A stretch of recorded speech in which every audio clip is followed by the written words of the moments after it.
HSC 2024 ICT suggestion প্রথম অধ্যায় তোমাদের তথ্য ও যোগাযোগ প্রযুক্তি বইয়ের প্রথম অধ্যায় তথ্য ও যোগাযোগ প্রযুক্তি বিশ্ব বাংলাদেশ প্রেক্ষিত এই অধ্যায় থেকে এই যে টপিকগুলো রাখা হয়েছে এই টপিকগুলো কিন্তু অত্যন্ত গুরুত্বপূর্ণ, সেই জন্য এখানে আমি রাখছি 5টা স্টার মার্ক। হ্যাঁ, 5টা স্টার মার্ক এগুলো গুরুত্ব দিয়ে পড়তে হবে। তো এই অধ্যায় থেকে কয়টা এমসিকিউ আসবে, সৃজনশীল কয়টা আসবে বিস্তারিত জানতে পারবা। প্রথমে আমরা টপিকগুলো নিয়ে আলোচনা করি।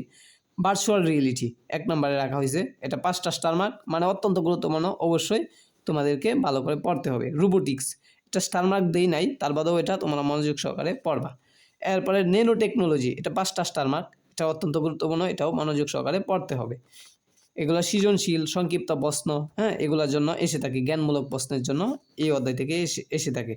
এরপরে কৃত্রিম বুদ্ধিমত্তা ও আর্টিফিশিয়াল ইন্টেলিজেন্স, এটা অধ্যায়টাও তোমরা পড়বা, এখানে স্টার মার্ক দিয়ে নাই, তারপরেও এটা পড়বা। এরপরে জেনেটিক ইঞ্জিনিয়ারিং, এটা কিন্তু 4টা স্টার মার্ক, এই দুইটা থেকে এটি একটু গুরুত্ব কম, এই জন্য 4টা স্টার মার্ক বুঝে নিবা।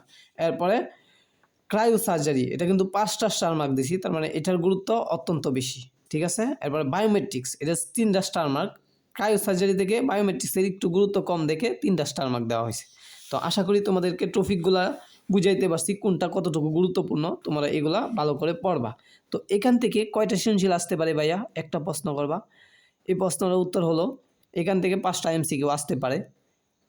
ধরো এভারেজ 5টা এমসিকিউ আসতে পারে, তুমি 5টা এমসিকিউ আসার সম্ভাবনা আছে বলে তুমি এই 5টা এমসিকিউ কমন পাওয়ার জন্য তোমাকে কি করতে হবে, বিগত সালে যত বোর্ড কোয়েশনে আসছিল সব বোর্ড কোয়েশনের এমসিকিউগুলা তোমাদেরকে পড়তে হবে, ঠিক আছে। মানে একবারে মুখস্থ করতে হবে যাতে পরীক্ষা আসলে দিতে পারো। এরপর সৃজনশীল কয়টা আসবে, সৃজনশীল একটা তো আসবেই, তার মানে একটা সৃজনশীল এখান থেকে আসবেই, 2টা আসে মাঝে মধ্যে কিন্তু কম আসে, কিন্তু একটা সৃজনশীল অবশ্যই আসবে। একটা সৃজনশীল 10 মার্ক এবং 5টা এমসিকিউ 15 মার্কের প্রিপারেশন নিবা এই অধ্যায় থেকে।